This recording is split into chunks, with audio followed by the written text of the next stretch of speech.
Good. Thank you very much for joining us today. It truly is always my pleasure to get an opportunity to talk to anybody about Africa. It is truly one of my loves and passions.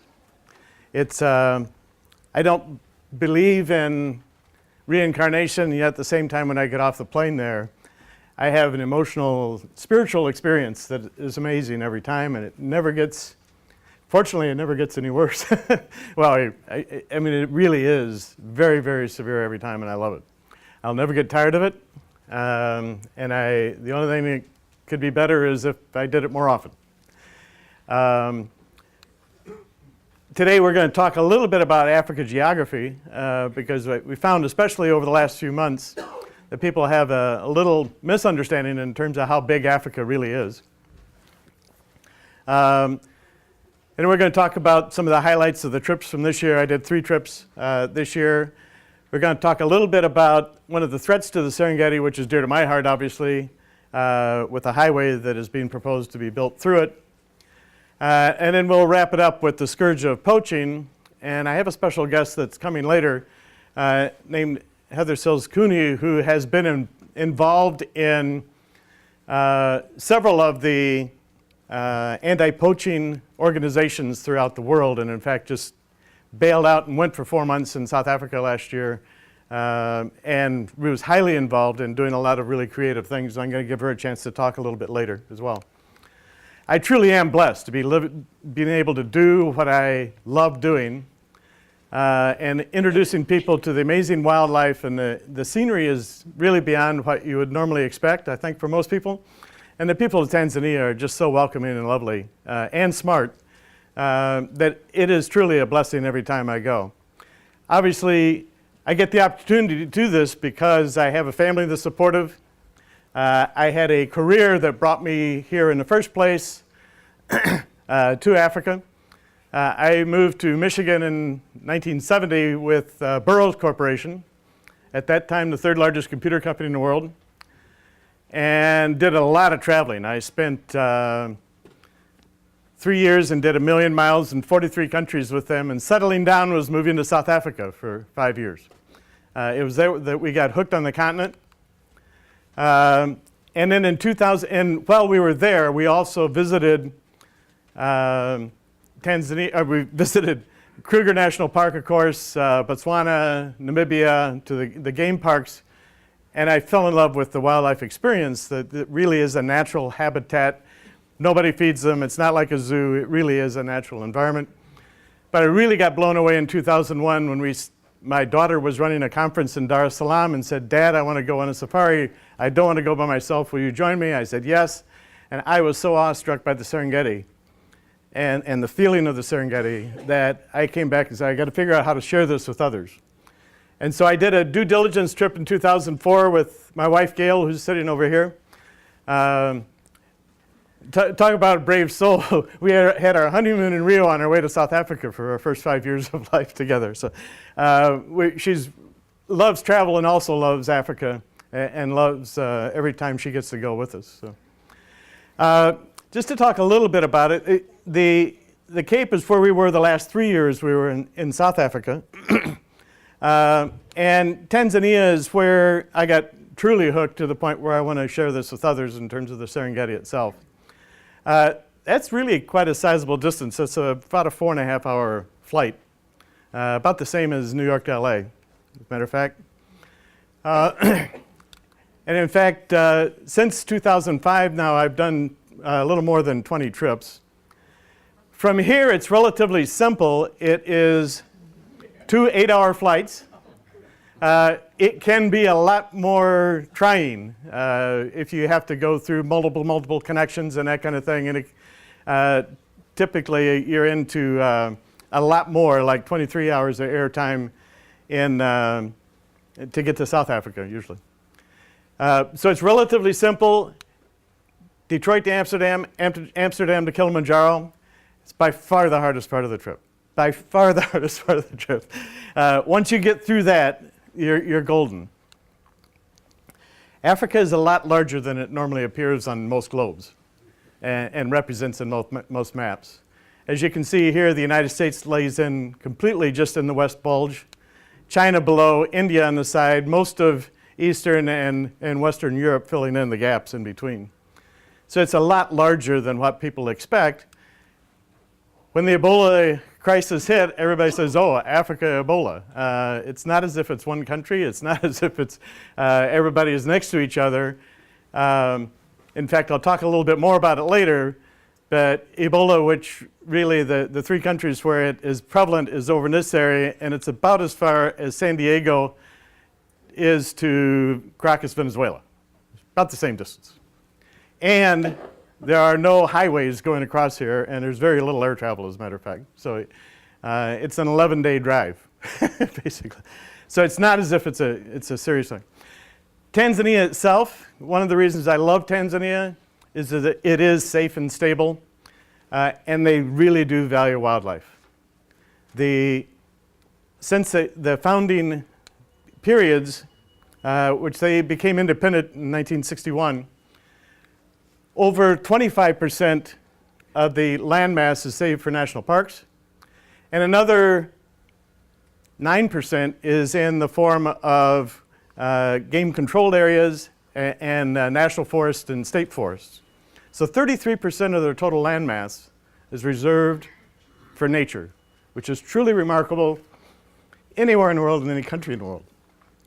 And especially for a poor nation, relatively poor nation.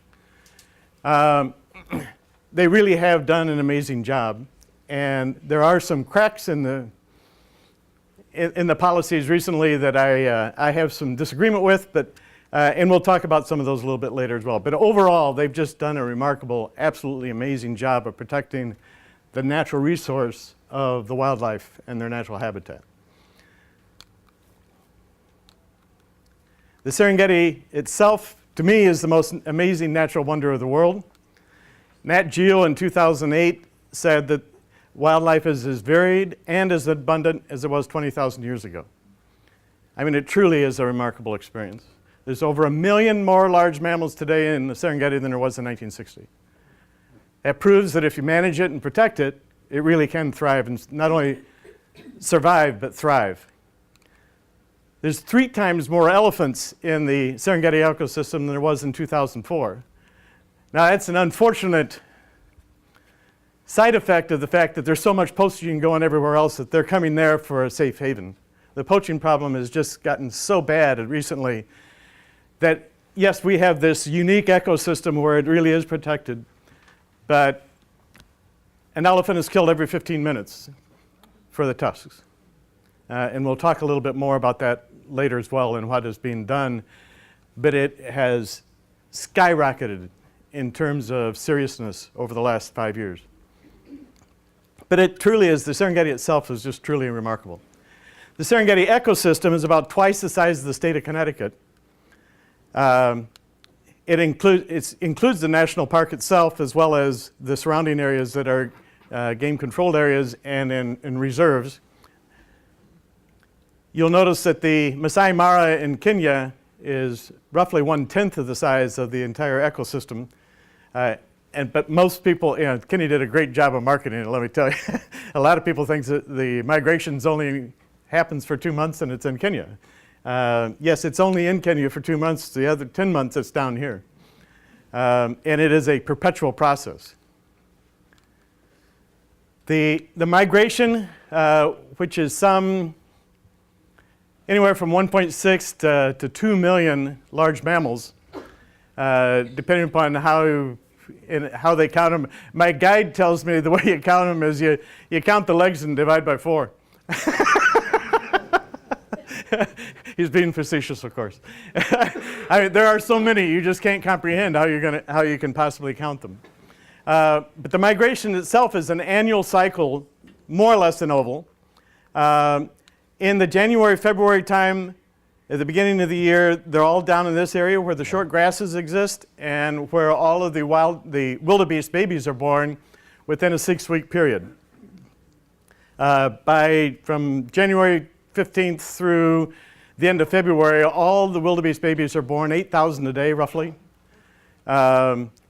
And they're all mate in May, and that's another reason why I go in May, because the entire rut is another experience that people end up loving wildebeest, just to see how they prepare for mating. So they're down here at this time. The babies are born. The short grasses are really good for the nutrients in the milk. Roughly around May, they end up in the middle of the park. Some of them go up just barely into the park. Some of them actually go out of the park. There's a mountain range right in here, so they go one side or the other. So roughly half go each way. By the end of June, beginning of July, they're up in the northern part of the park. They cross, this is the Mara River right along here. They begin crossing the Mara River in July in terms of numbers. And in September, they're coming back. So they're there for 2 months, and they come back. A huge portion, in fact, it's estimated now that over a half don't even cross into Kenya anymore. They stay along the Mara in the Tanzanian side. And then after they get rains back down here, and then they start migrating back down. There's some rains down in this area, so they will follow the grass. They follow the grass year round. So they're always on the move. There is a migration happening every day of every month. I mean, they don't just sit in one place.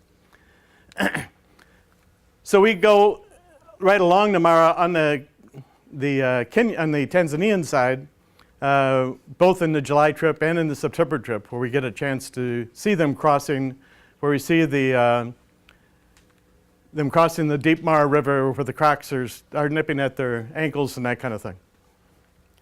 We also always go to the Ngorongoro crater. I just want to highlight that while we got this map up. This is truly a unique ecosystem in itself. It's 16 miles in diameter in a continuous rim volcanic crater. So when the crater subsided, it collapsed 2,000 feet, excuse me. And there's over 25,000 grass-eating mammals that live on the floor, as well as all the carnivores. It truly is a remarkable experience, and there are no fences, and nobody feeds anything. But we'll talk about some of the advantages and disadvantages of that particular ecosystem it has. But one thing is for sure, we'll see a lot of everything and see it very close when we're there. So, and we always spend a little bit of time there. One of the reasons I like Tanzania over Kenya is in that little 10th area up here, you have 29 lodges, and down here you have 11 permanent lodges in an area 9 times larger. And so it's not nearly as crowded as the Masai Mara. And the experiences are just amazing. We come in, we land near the base of Kilimanjaro, and that in itself is a remarkable experience. Unfortunately, we come in at night, but the next morning you can see it. We get other opportunities to see it as well. It's a mile higher than Rainier. Anybody that's ever been to Washington, you know how big Rainier is on that landscape, and it's massive. This thing is a mile higher. I can't express to you how big this thing really is, even at a distance. It really is remarkable.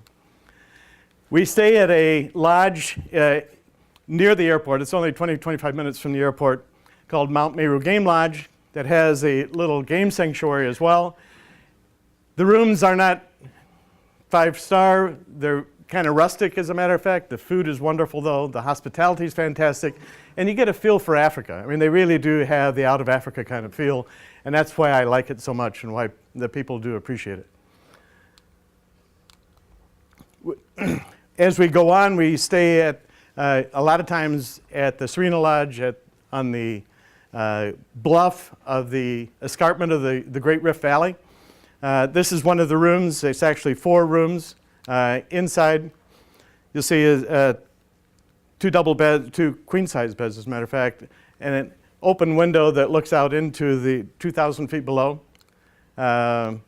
Wonderful, modernly appointed ensuite showers and bathrooms. As I say, we always stop at the Ngorongoro crater. My favorite place is the Sopet Lodge at the crater. You see, these are the individual tents, or they're not tents. rondavels, I guess. They're huge, beautiful rooms, as a matter of fact. And you're looking 2,000 feet into, if I'm looking this way at the main lodge and the bar area there, if I turn around, this is what I see, the view down into the crater. Every room has a little sitting area with rocking chairs looking into the crater as well, 2,000 feet below. And then we say in a variety of other places as well. It took me a long time to get where I want to be, when I want to be there. I've done this enough that I know where the wildlife is, and a lot of time lodges aren't there, and other times, even if they are, they're an hour drive, and that hour in the morning and the hour in the evening is valuable time for photographers. It's one of those things where, I mean, that's when the best light is, and you don't want to be wasting that time driving. And as a result, I have custom branded my own private camps provided by Intimate Camping. This is the mess tent. The tents themselves are 18 by 30 wrought iron beds. This is a queen size bed. In the back, there's a shower room over here. There's a toilet room over here. There's a dressing area in between. You can pull those drapes down. It's all set up for you ahead of time. The beds are extremely comfortable. You get your wake-up call comes with coffee. We find out the menu ahead of time. I publish that. If you have any issue with the menu, if you'd like to have something else, you tell me if there's something you're allergic to or that kind of thing. We can handle vegan issues. We can handle wheat issues. You name it, we'll take care of it. Dinner is always served, and lunch is served on linen tablecloths that are nicely set. The kind of food we get, this is a spaghetti, a vegetable salad. At breakfast, they do the fruit bowls, and they even do some art with some. So this is one of the breakfast spreads. They're little crepes. They're like pancakes, fruit, muffins at the back there. I think those are some beans. This is our team that's just for us. They set this camp up just for us. They know our favorite drink before we get there. They know what we can eat and what we can't eat before we get there. And you have like a valet, a person per tent as well, per room. And they serve us hors d'oeuvres and our favorite drink out by the campfire before dinner. And occasionally we get visitors on the front porch. And this is why we're here, is because we really are in the middle of it with this. We don't have to get up and drive an hour somewhere to get the best photos. We're right in the middle of it. You see the giraffes over here in this back. In the Mount Mayo Game Lodge, there's a lot of colobus monkeys, as well as blue monkeys. We take a walk through a town called Usa River, where we see the local markets. You'll see that merchandising is, you don't just spread stuff out, you stack them up, you make them look pretty. Merchandising is the same worldwide. I love it. This is the couple, these two women that started this orphanage that we talked about. This is a slide that one of the couples that was on my trip last year bought this slide for the playground. But this is a pre-primary school in the orphanage itself. They try to place as many, they don't have an official foster care program like we have here. So these people try to do it on their own. They try to place as many of the children as they possibly can. And it's only as a last resort.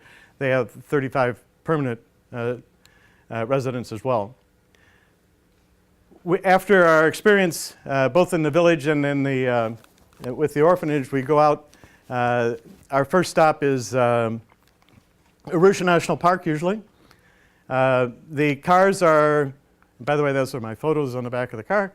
The cars are extended Land Cruisers. They seat 9 people, or seat 8 actually, plus a driver. As you can see, they're very nicely pointed. Refrigerator in the back. There's plugs for charging your batteries as we're out. And I only put a person per row, so you always have a view on both sides of the car. If you're going to pay that kind of money, it's not that much more to get there, so you're not looking through someone's armpit to see something exciting. We go through, Arusha National Park is placed between the two big mountains, Mount Meru is taller than any mountain in the lower 48 states, at 15,000, almost 16,000 feet. And of course, Kilimanjaro is just a few miles away. They also have some, there's some people I know here in the front row. Some extremely tall trees, as you can see, and the banded mongoose. And occasionally you get a chance to try out your photography skills when you see a lot of baboons there. And here we got Bill in the background back there. When we went for our bushwalk, we walked with a dozen giraffe. And there's really nothing between us and them. I mean, they were just walking along. We were walking along. It was pretty cool. We also got to do the same thing with some buffalo. We did have a ranger with us that has a gun that is used to scare them rather than to shoot them, but that's one of the best racks I've ever seen on a buffalo, in fact. He's looking a little menacing there. There's a lot of flamingos here. It gives us an opportunity. It's hard to find, get close to flamingos these days, but Arusha National Park gives us one of those opportunities to see them nice and close. Again, incredible opportunity to practice your photography skills to try to capture them in flight. Lots of giraffes there. In fact, one of the more giraffes than there are anything else. And then we head out. It's about a 2.5-hour drive to Lake Manyara, which is a normal stop for us. My dream studio, as you can see here. But a Maasai market that we pass that if we're on the right day, we can stop and check out what they're selling. But that is where they come to sell their cows and their sheep and their goats and that kind of thing, as well as their other goods that they make. And you still do see the bombas on the way. We always stop at a Maasai village. In some of the experiences, it depends on where we are. Some of the experiences are really awesome. And this particular one that we stop at is a woman who has created a, searching for a term here, created a village that is just for women that come in from other villages, where she teaches them about getting a flue for the fire that they have in the hut all the time, teaches them about clean water, teaches them about other things related to cleanliness and that kind of thing, and significantly increase the life expectancy as a result. I'm not sure if this is going to work or not. The last couple of times, yeah, it is. The Maasai do not kill the cows to get the protein. They actually bleed them, and then they mix that blood so that they dance for us, and we get a chance to dance with them as well. So it's an amazing experience. That is still the way they live. They mix the blood with the goat's milk, and that way they don't have to kill the cow to get the protein. And it's been done that way for centuries. It still is. We see some amazing bird life. This photo is in fact out in the hallway out here. This is an African hopi, or hoopie, depending on how you pronounce it. The bird life is one of the unsung treasures of the whole ecosystem. We'll see 150 to 200 different species that we'll get an opportunity to photograph on a regular basis. They really are beautiful. This year we had a really good luck with the serval cat. It's a cat that's bigger than a house cat, just slightly smaller than a cheetah. It's about 18 inches in the shoulders. As you can see, it has kind of a combination of stripes coming down as well as the spots of a cheetah and the ringtail. We see lots of elephants, and we see them close, hundreds of elephants. And it's not unusual, in fact, to see a herd of 100 at one time. I can get this thing to go. There we go. We see survival of the fittest played out every day. Only one impala has the right to mate for the entire harem. And so he is constantly being challenged and constantly mating. So to the point, I mean, it's actually to the point sometimes where he gets weak because he doesn't have time to eat. And he gets overthrown by the guy that has been eating. So it is something we see, whether it's impala in this particular case, it's zebras, it's elephants, it makes no difference, even giraffe. Only the very strongest get the opportunity to mate. Some beautiful animals. That's a Grant's gazelle, by the way. We see lots of zebras, thousands of zebras, as a matter of fact. We see some interesting things. This is a black-breasted bustard, and when he's in heat, you see the neck difference there. Oops. See the neck difference? It puffs up, and his tail feathers start getting more fluttery and that kind of thing, and he's out seeking a mate at this point. We also see some amazing things happen every time. It's like your own Nat Geo special every time. In this particular instance, this is a group of 4 marauding lions that came into the crater. I mentioned the crater as it's a closed ecosystem to some extent. The lions do not migrate from it. They don't go in the migration. They really don't leave. As a result, there's 5 prides of lions in the crater, and they have inbred to the point where they've actually, you can see that they're becoming weaker, and the hyenas have become the dominant carnivore in the crater now for the most part. It's not unusual to see the hyenas take down a full-size zebra, a full-size wildebeest. And it's kind of ugly to watch, but it is a part of the reality that we see on a regular basis in the crater itself. So it's these 4 marauding lions come in, and we just know, because we have some experience, and the drivers know and the rangers know, that they don't really belong there. They come in and take over anywhere they want.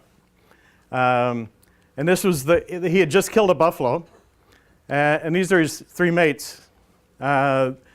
2 of them are brothers. One is a father-son, and in fact, these 2 are father-son, and I'm not sure about that one if he's related. But the father here is a brother to the other one. And again, having naturalist guides that really know the ecosystem and know what's going on is really important, or otherwise you don't get the side story. You don't get the underlying story about where these came from. They just looked like 4 mean lions came in and took over. The interesting thing was that after they killed the buffalo decided they really didn't want to give up their friend, and they started chasing the lions off of the kill. And they got so distracted by chasing the lions off that the hyenas came in and started feeding on the kill. This whole process, by the way, took about an hour and a half. A female came in and a local female came in and decided she wanted a little bit to eat as well, and the lions got distracted and started chasing her. You can see the size difference here. I mean, she's a full-grown lioness. They are huge, and these guys were absolutely enormous. You can see that.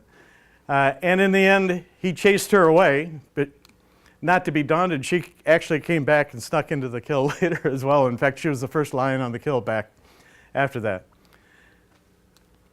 As you can see, here's another one chasing 2 of the males off. She snuck in when that happened. Here's another one coming back in. This thing played out for, as I said, for an hour and a half. It was really amazing to watch. And even got a jackal in here trying to get a scrap here and there. Here's a buffalo coming in, trying to scare him off. The lion's fierce again. And it's as if the buffalo didn't know that they really were at risk themselves as well. But here they go chasing away again. And then they finally gave up, and the males came in and started feeding. And there at the end, you saw all 4 of them there at one time. And then full bellies later in the day. But this is the kind of thing you see on Nat Geo and you just think, oh, wow, I can experience that myself. It really is remarkable. You can see some really ugly hyenas. They like living in the mud. This is my son-in-law's favorite animal. He loves, Brad, loves the hyena. They serve an important purpose in cleaning up the mess that are left over, out of the leftovers. I took this just to show you that here are people focusing there's a lion really close here to the car, and they were actually focused on 6 of them, of the others in the same pride. I just thought it was, we do get really close. That was the idea. Some beautiful birds. As I mentioned, this is a lilac-breasted roller. I've always been wanting to get one in flight. I finally got one. It's still a little bit, it should have been a little bit faster shutter speed, but still not bad. Everything has its purpose. The oxpeckers are picking the gnats off the back of the buffalo here, and out of his nose, and up on his head. The interactions, this male and female was within 100 yards of our camp when we left one morning. This female, I'm sorry, the female and her 2 cubs. We see leopards on every trip, 2 or 3. Lots of impalas, hundreds of impalas. GM never quite got the design right, I don't think, but these are really graceful animals. You see elephants across the plain. This is the Serengeti to me. It's really a remarkable place. Ugly puss, as you can see. Baby buffalo couldn't be more than a few hours old, I think. More leopards in the trees, some nice reflection shots. Here's a Cory bustard, which is the largest bird that flies in Africa. And you can see he's just in his normal state. His friend here is in heat, as you can see, and the neck puffs up and the tail feathers. You talk about shaking your tail feathers, well, this is one that does it. Water bucks that we see regularly, incredible birds. All kinds of bird life. Little vervet monkey, black-faced monkeys, they sometimes call them. Incredible sunrises and sunsets. This is a sunset from our camp. We didn't even have to go anywhere. You just take the camera out and put it on the tripod and shoot. This is the sunrise the next morning. Blue monkeys. Now we see blue monkeys, vervet monkeys, colobus monkeys all the time, as well as baboons. So those are primary primates. A black-backed jackal, sometimes called the silverback jackal, walked up right next to our car and just kind of ignored us. This is another one. This is another one that's a little bit gory for some people. If you don't want to have to watch this, you don't need to. But the jackal had killed a small antelope, a gazelle, and the birds came in and the birds chased him off. Believe it or not. So here he's come in, the birds are standing around here. They had already started eating and had chased him a little bit, but he's going to try to get it out. And you see them doing a bit of a fight. And in the end, you see how much bigger the birds are than even the jackal. These are huge vultures.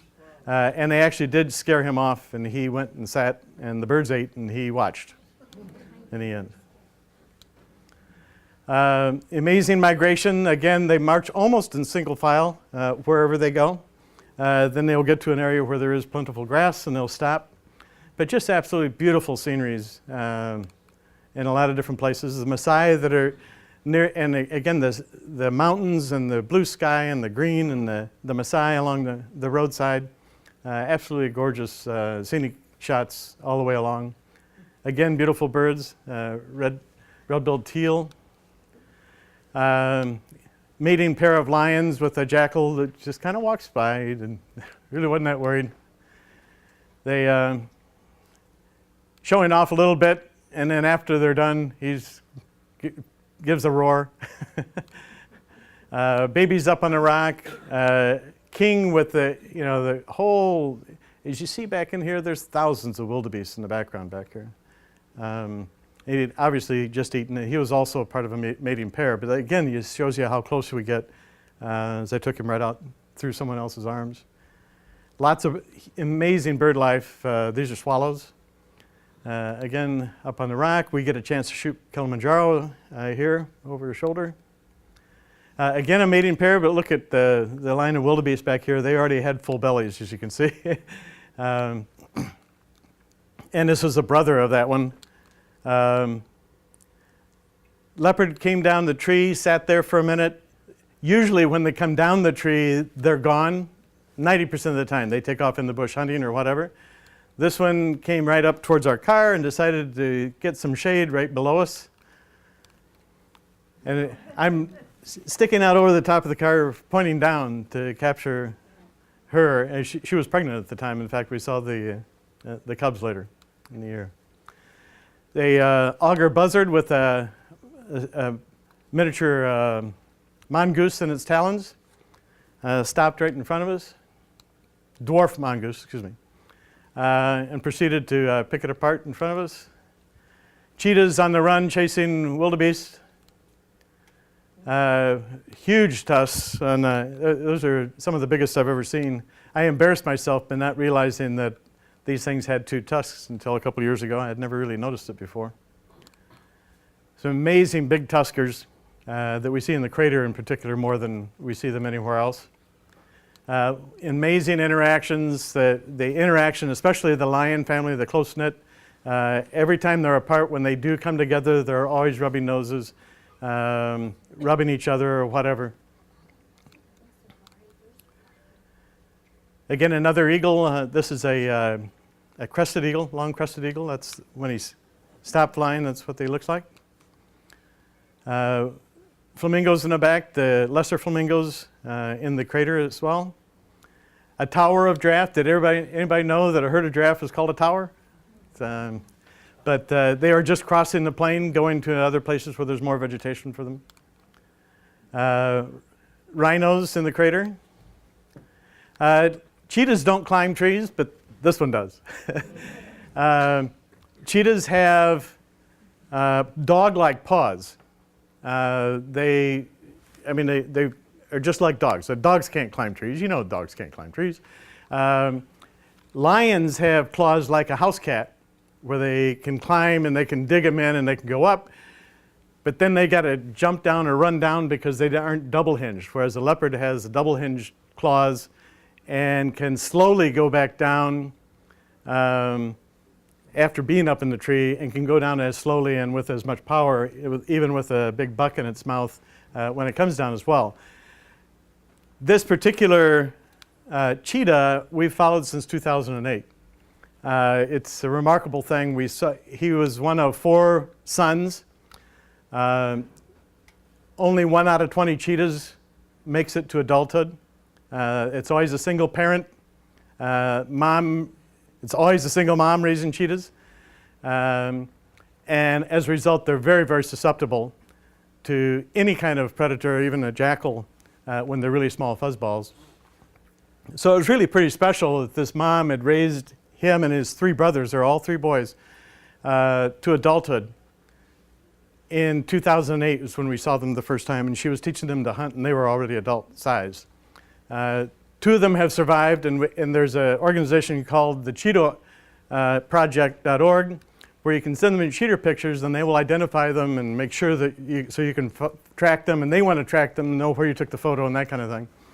So we've been able to follow these guys ever since, and this was just taken this past September. He was with his other brother. There's just the 2 of them left. As I said, they can jump up, they can jump down. They jump up to get a better view across the plain, but they can't climb because the dogs. And then they sat there, both of them sat there looking out over the plain before they went off to hunt. While we're in the camps, the balloon ride is an optional thing. Something to see. Again, this is in one of the camps. We have giraffes walking through our camp. Here you got one kind of out of place gazelle in front of all the wildebeest. It gets muddy, and that's the way it is. You end up with a lion with mud on its face, a pregnant cheetah. You can see how bulged she is. Very soon to deliver, as a matter of fact. This is another cheetah. Is that you? Yeah, I think that's you guys, yeah. Yeah, as a matter of fact.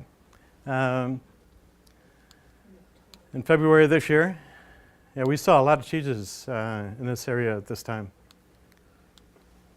Including, this is one of the brothers running through the marsh. Absolutely beautiful. The interactions with the lions, again, and then another, this is the same trip, yeah, I think this is your trip as well, yeah, where we had the little fuzzballs running around, the baby cheetahs.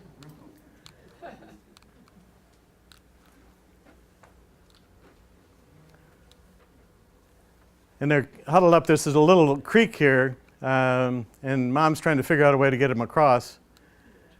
She's looking and looking and looking, and finally the mom just leaps. The little cubs go down and just walk through the water.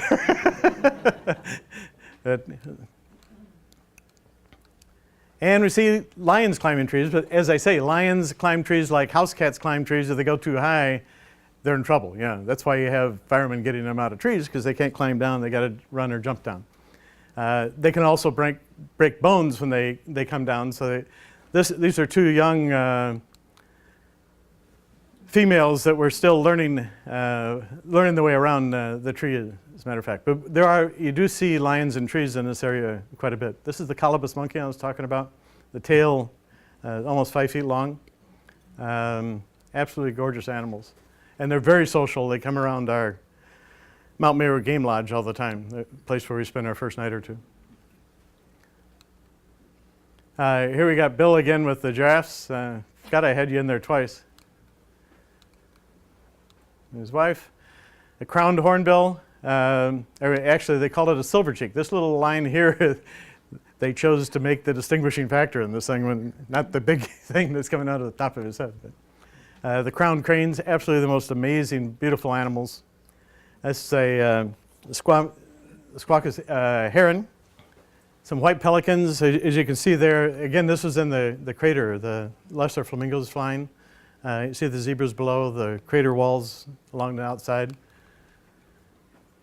Buffalo and zebra in the back, in the foreground, as well as some gazelles over on the right. The white pelicans also in flight, coming in for landing. A saddleback crane. One of the many wildebeests, just like the backlight. The mini wildebeest, just like as you can see. Another of the servals. Buffalo running. Big male sitting up on top of a rock and mating, and then showing a little affection when done. Fisher's lovebirds. Again, amazing bird life. And if there was ever a Simba, this is it on top of Pride Rock. That was on this last trip as well. Kind of a windy day, so he kind of got his mane blown back. But this is a lot of the Serengeti. It's wide open spaces with absolutely beautiful scenarios, and just a single giraffe picking off a leaf off of a tree. Survival of the fittest again, 2 elephants fighting for the right to mate. Leopards in the rocks. She was pregnant, going off to have her babies, we think. More of the oxpeckers. This is a different leopard in a different pile of rocks. The vultures, who certainly do their job at cleaning up the mess as well. The largest of the eagles is the martial eagle.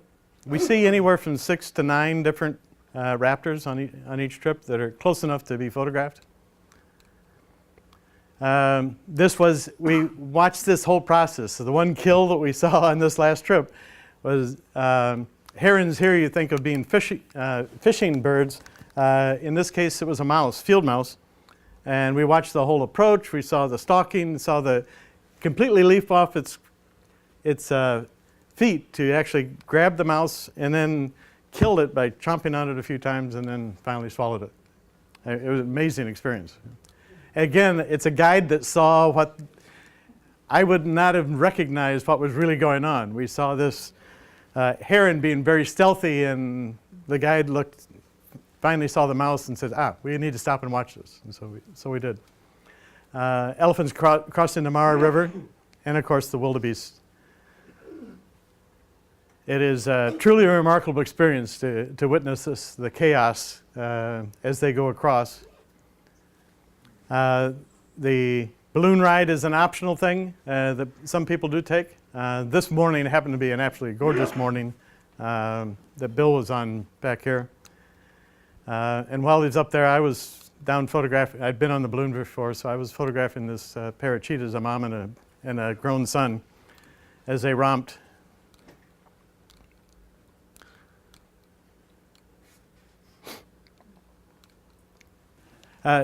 Some of the days when we switched lodges, we end up taking a box lunch. Bring out the nice tablecloths.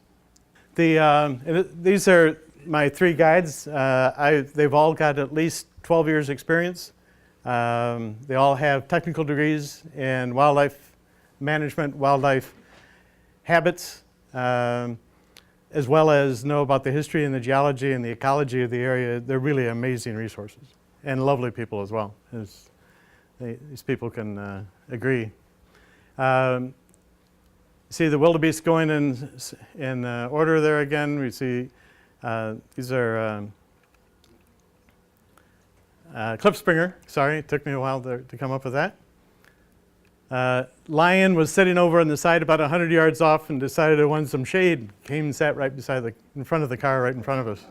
And he was just looking for shade. There was no trees around. Hippos playing. You can tell when they're playing and when they're serious. They actually do fight as well occasionally. One of the wildebeest didn't make it. You can see the croc here. You see the blood flying, and then you see the big gulp. So, bee eater, baby giraffe sitting next to mom,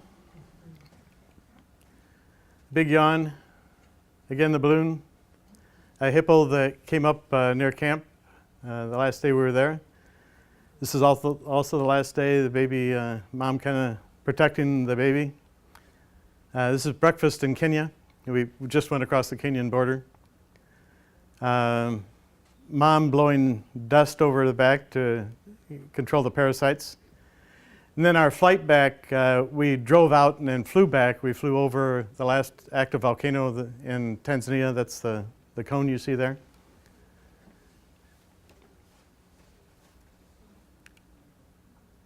And a couple lions. We saw 16 lions the morning we left. As a matter of fact, we went out. Our average for all 3 trips this year, the lowest was 53 on the 8-day trip, but we saw, I think, 64 bills, something like that. We saw between 60 and 70 lions also on the larger February trip. So you only see a few lions that I've had in this presentation, but I mean, it's really hard to pick and choose which ones you're going to show. It's an amazing experience. It's beyond, you can spend a week in Kruger Park in South Africa, and you're lucky to see 2 prides or 3 prides of lions in the entire week.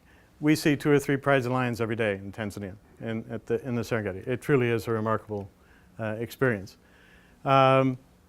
We won't go into the sales pitch as such.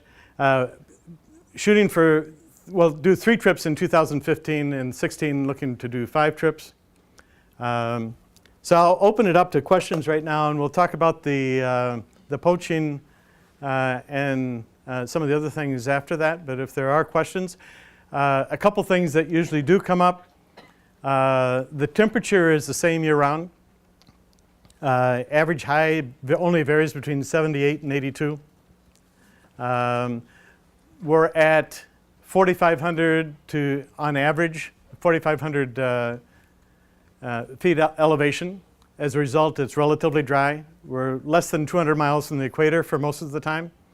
So it really is the same temperature year-round. The July trip gets a little nippy at times.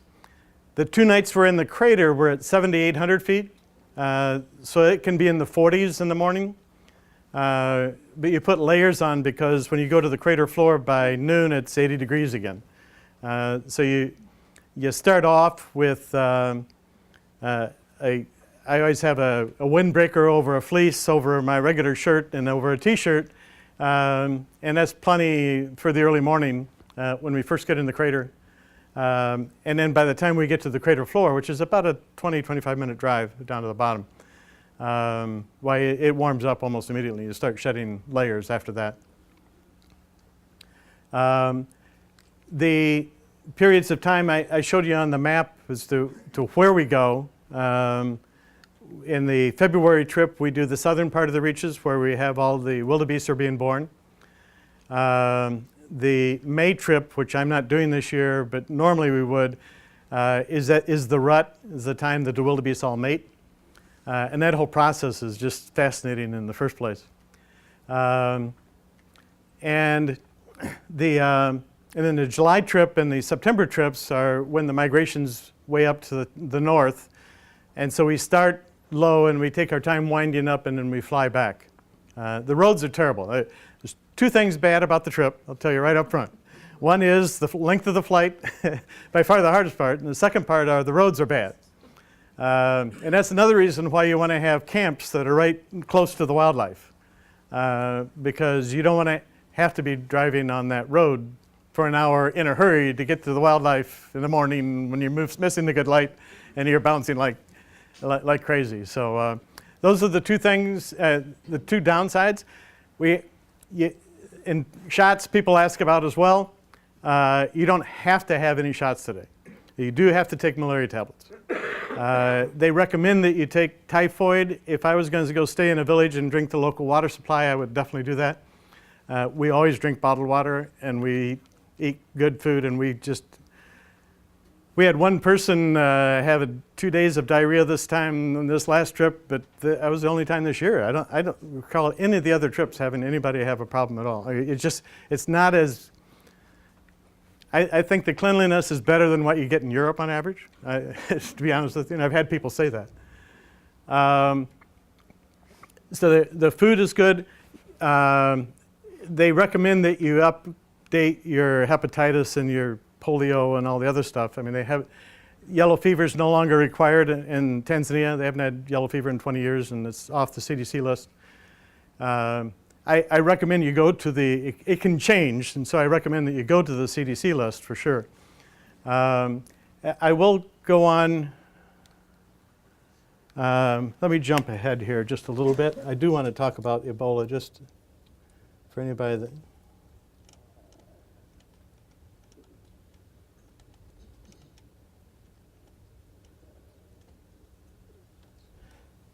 The biggest risk for Ebola, to what I know, is that it reduces, people are scared of it. As a result, they're not traveling, and as a result, we no longer have as much funds to protect the wildlife because it's funded by tourism. So it's a cycle, and if people are scared because of Ebola, then in fact it's harming the ability to protect the wildlife, and that is the biggest risk that we see.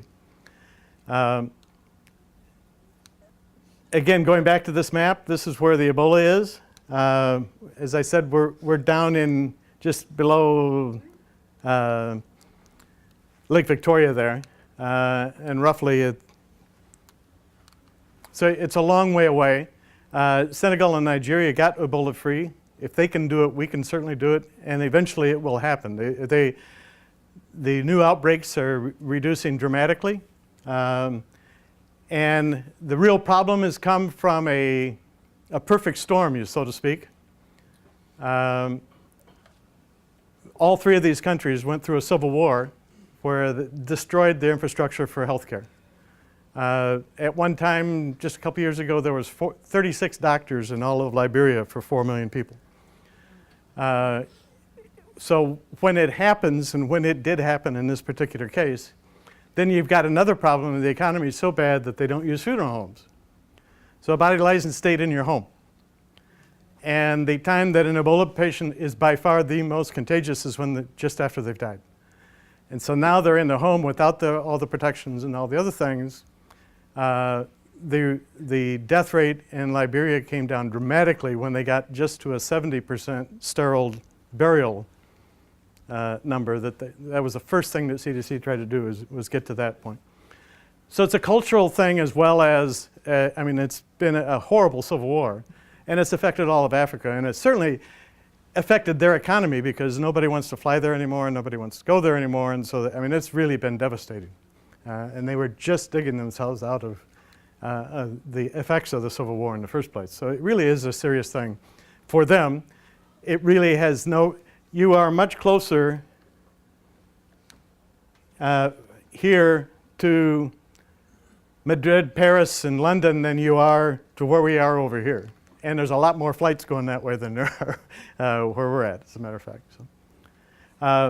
So is there any other questions that people have about trips? Yeah. I have a question.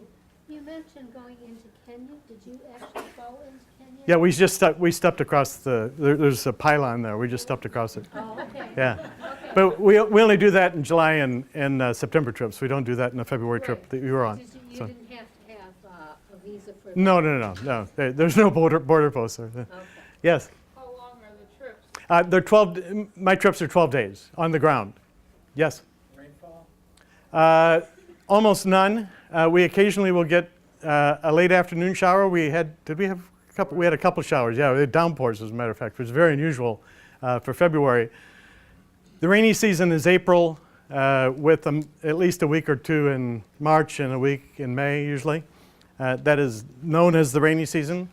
The climate change has affected that some, and they are now occasionally we're getting some rains in February, but the rains that get even in the rainy season are late afternoon, 3 to 6 usually, 3 to 4 days a week during the rainy season. We had 2 really big downpours late in the day on the trip you were on. Yeah. You were saying that the wildlife is increasing so much. Is there ever a point when there will be more wildlife than there was feed for them? That's true in a lot of places right now. There's less and less habitat, generally speaking. I'm only speaking of the Serengeti. The rest of Africa has serious problems.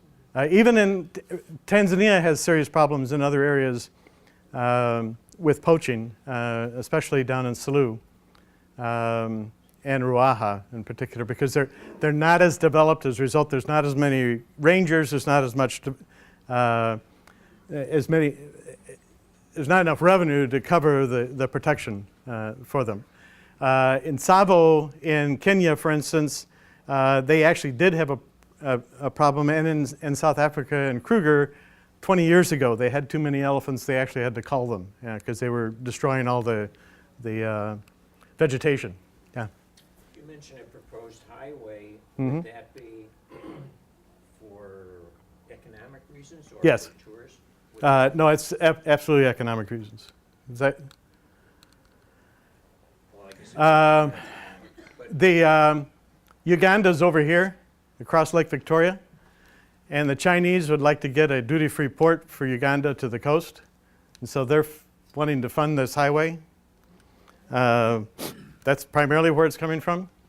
There is no question but what this portion of Tanzania that's kind of landlocked here by the Serengeti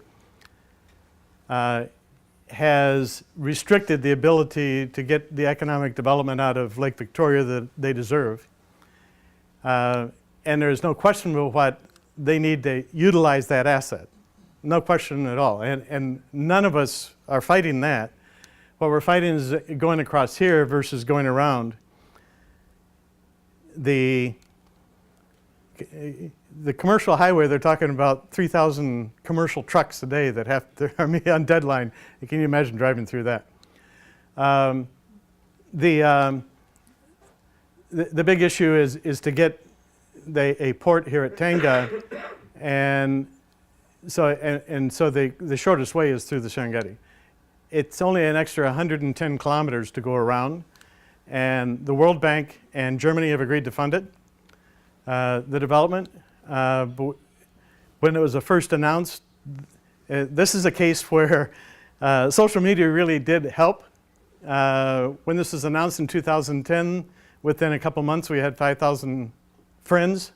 In the old days, from that, and these people had a lot of contacts, we pulled in scientists and other conservationists from around the world.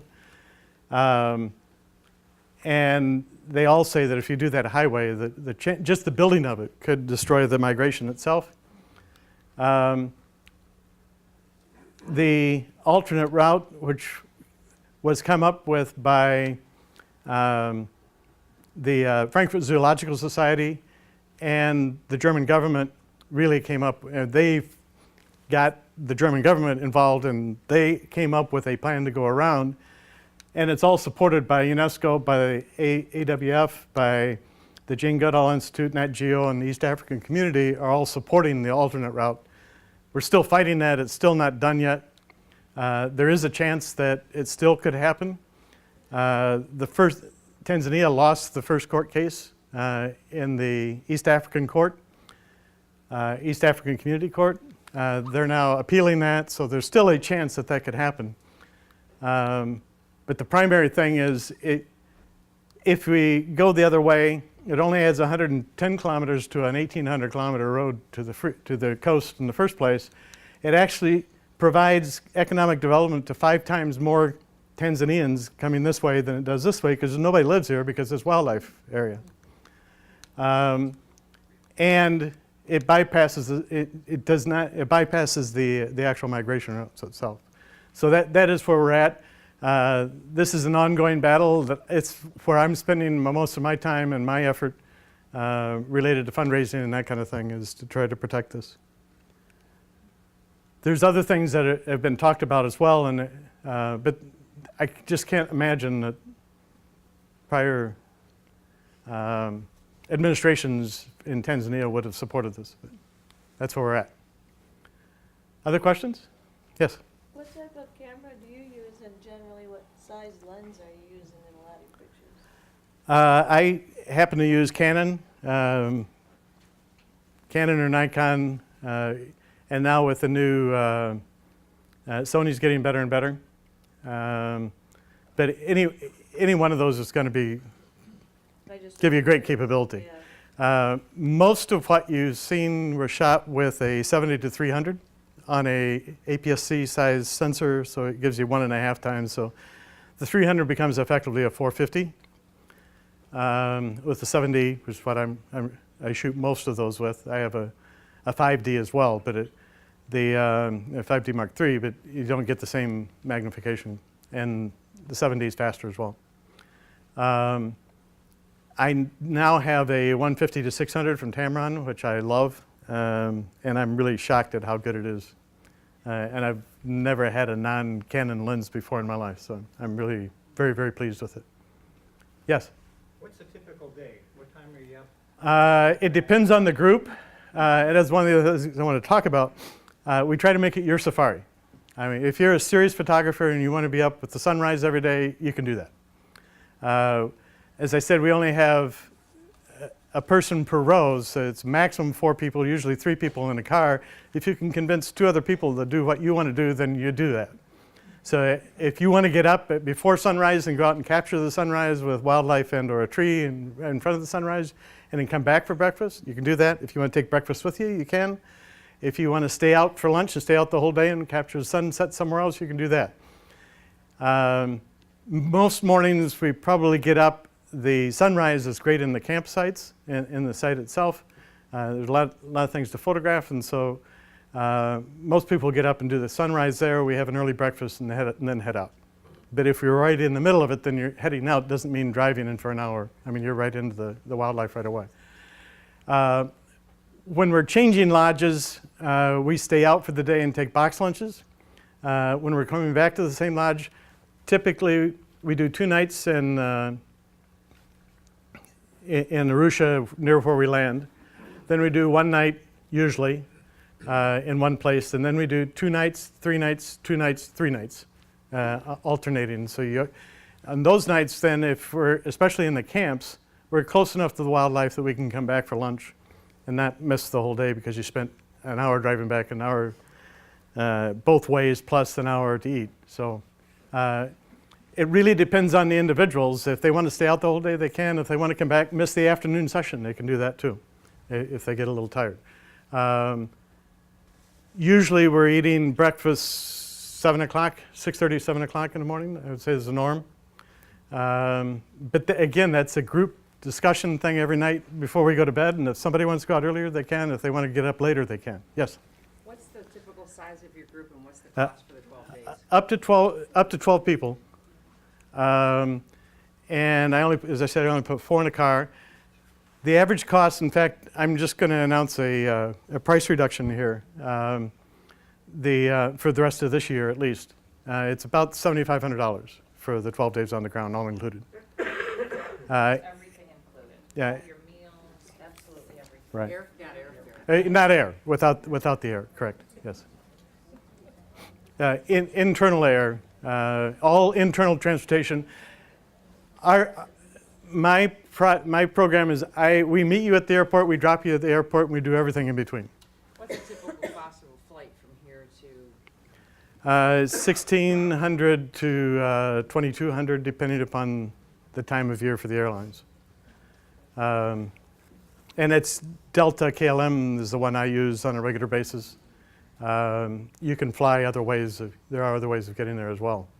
Yes? Two questions. Without the discount, what's the normal price? And the second question is restroom facilities when you're out camping. The first one, they were running just under $8,000, and I just dropped $500 off of it. Tanzania was about to levy an 18% VAT, value-added tax, and they decided not to. I had built that into the price, and so I can pull that back now. Plus, a major part of the cost is driven by oil. Most of the lodges are off the grid, and so it's all run by generator, all electricity and all that kind of thing. Food is brought in fresh daily, so it's, again, a lot of petrol used. So the oil prices also, they've eased the prices a little bit, so it's a combination of those two things.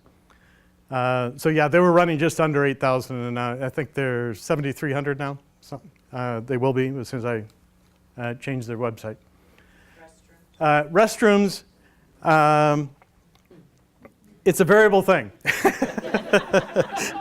Again, we try to make it your safari. So there are times when you have the opportunity to go out and it's a long drive and you're out all day and there are no restrooms, no official restrooms. So you go behind the car. The driver makes sure you're safe, that we get to a place where it's safe to do that. But that's only on a couple times, maybe twice on the whole trip. We'll do a long morning or a long afternoon or that kind of thing. Usually we will go to a place for lunch, even when we're out, that'll have restroom facilities, yes. How many women have ever wanted to act like a man? There is a product out called You Go Girl, seriously, and allows you to stand up. I won't go into, you can imagine what it looks like and all that kind of thing. But we provide one of those in each car. If it really gets to a serious thing where you really have to go and you don't want to go have to squat behind the car. Yes, Bonnie? Can I add to that? That's what he told us when we came to this presentation before. Yeah. We were on the February tour, and we didn't have any problems reaching from bathroom to bathroom. And Right. I have to go a lot. Okay. Well, I just want to be, I don't want to misrepresent it, but yeah, generally speaking, we try to take care of you as much as we can. Yes? You mentioned drinking water. Yeah. You take bottled water. Where are you getting the bottled water from? And there really are no open public drinking fountains or anything like that? Correct. Now, I wouldn't use the drinking fountains where there are, generally speaking. Just like I wouldn't in Mexico, or I don't even do that in Europe. But that's me. Why not in Europe? I've had problems with the drinking water in a lot of places in Europe. But it's just not what you're used to in terms of the different bacteria. The bottled water, there's huge companies. The one called Kilimanjaro is probably the most popular. We buy bottled water so that everybody has 2 bottles of water per person per day in the car, and that goes with us. Every lodge will have at least a bottle per person in the room for at night, and then you can get water with your meals as well. The bathing water Yeah. is from... Hey, it's fine. It's just that you don't want to drink it in quantity. I mean, it's clean water. But it has different bacteria that we're not used to, and it will create stomach problems for you. It's not as if you're going to die or get dysentery or that kind of thing just by getting a little bit on your lips. We do recommend you use bottled water to brush your teeth, but that, again, that's just being on the safe side, because all the people that I know that live there drink their water and drink and all that kind of thing, but they build up the antibodies to the bacteria you get, just like you do in Mexico. Yes? Can you talk about the poaching? Yeah. This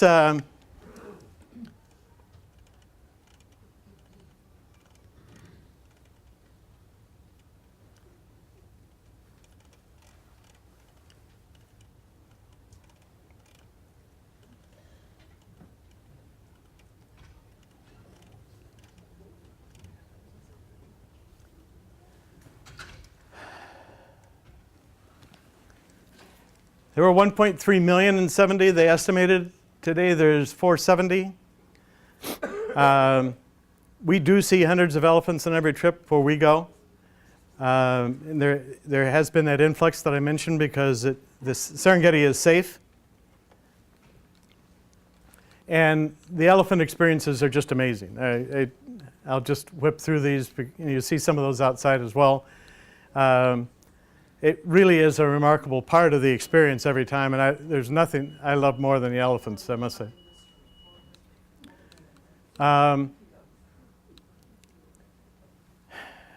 They say that Nat Geo estimates 100,000 have been killed in the last 3 years. It has gotten much, much worse over the last 5 years.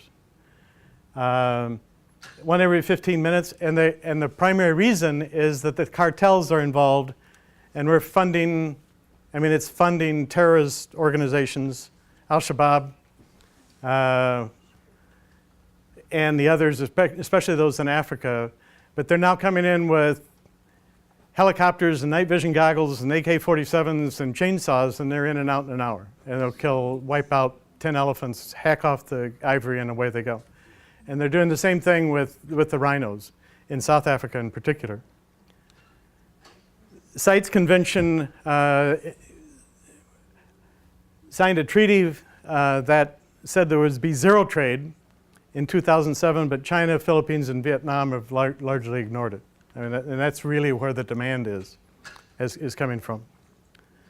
As they're raising more of a middle class, people over there in Southeast Asia are wanting to have ivory trinkets to show off their wealth, essentially. I just can't imagine AWF's, African Wildlife Federation's, or Foundation's statement of what did an elephant look like in the wild. Rhinos, the same kind of thing. They're going after the horn. It has no medicinal use whatsoever, but yet there is a cultural thing that they believe it does. It's an awful situation, and we see rhinos on every trip. The northern white, there are 5 left in the world. They say basically they're not sustainable and they're extinct, essentially. Black rhinos in Africa in 60,000 in 1970. It went down to 2,300, and it came back then to 4,200, and these are blacks now. In 2010, and it's back down to less than 3,000 again. And the white rhinos are at about 30,000 right now, but we're losing 1,000 a year in South Africa. In 2007, there were 17 poached in South Africa. This year, over 1,030. Last year, over 1,000. The year before, 668. It's just gone crazy. Powdered rhino horn is worth more than cocaine anywhere in the world. It's unbelievable. Some of the things that are going on, Animal Planet has a program called Rhino Wars, and they're actually funding special forces groups to go in and actually fight fire with fire. And they've gotten South African government approval to do that. They're putting GPS tracking chips as well as poisoning the horn so that when they get to the other end, the people will actually get sick. They're trying anything and everything they can possibly do and to try to do that. And the other thing is that Vietnam finally signed a treaty to stop traffic of rhino horn finally. But that was relatively recent. In the 60s, the eastern black rhino were poached to near extinction in Tanzania and Kenya, but they have, as I said, they came back. It was so bad in Tanzania and they thought they had lost control that they actually sent 7 of them to South Africa that actually reproduced and got up to 30 some, and so they're starting to repatriate them now in areas that they feel like they can protect them. It went up to 32. The biggest thing right now is that Clinton, and I don't want to get into any political things, but the Clinton Global Initiative pulled together $80 million to fight poaching this past year. And they're the only ones that are really doing anything in terms of an organization. And they got with them African Wildlife Conservation International, the International Fund for Animal Welfare, Frankfurt Zoological Society. the thing I didn't talk to you about very much is that Tanzania was German East Africa before World War I. It was colonized by the Germans. The Serengeti was founded, or really established, by members of the Frankfurt Zoological Society while it was still German East Africa. They stayed in the Serengeti even after it became Tanganyika under British rule after the World War I. And then when they got their independence, and a couple years later they merged with Zanzibar, and that's when they became Tanzania. It's a combination of the words Zanzibar and Tanzania is when they formed the Union, Republic of Tanzania. So that Frankfurt Zoological Society still does all of the research for the Serengeti, all the lion research, all the elephant research, the rhino research, and all that kind of thing, and jumps on problems when there's a new outbreak of tuberculosis in the lions or any of the other mammals as well. They're largely responsible for the Serengeti ecosystem being so successful. There's no question about that. Another organization that's really serious about this is Wild Aid, and I'd like to do a couple things about them here in a little bit as well. But these organizations are all in place to try to fight this.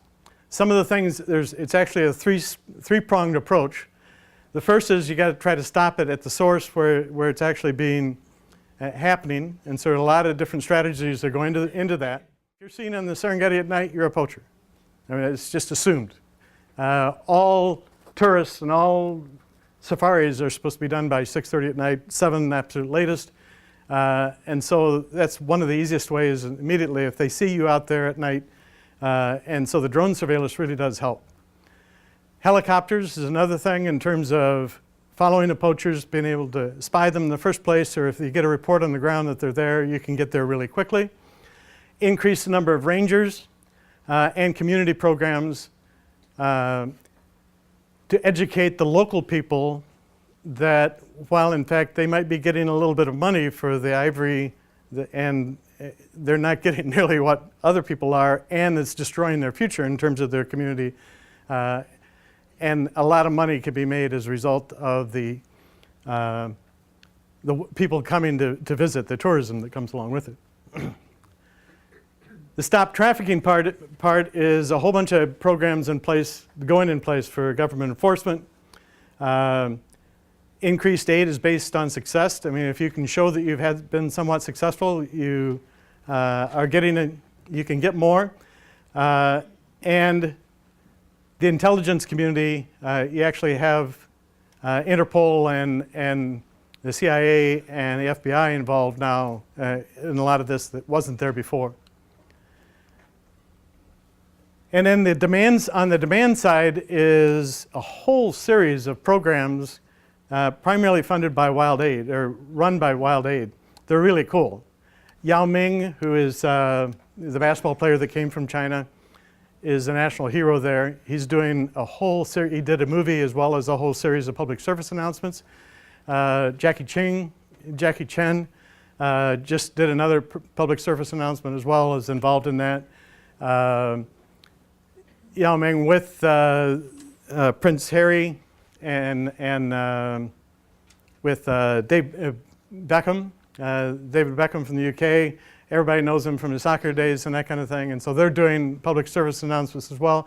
And it's being blasted millions and millions of dollars worth of free airtime throughout Southeast Asia, which is really, we're starting to see a leveling off of demand at least as a result of that.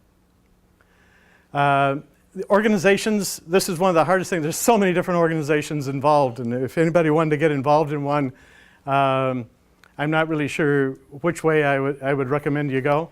African Wildlife Foundation is specifically mostly working on the poaching problem now.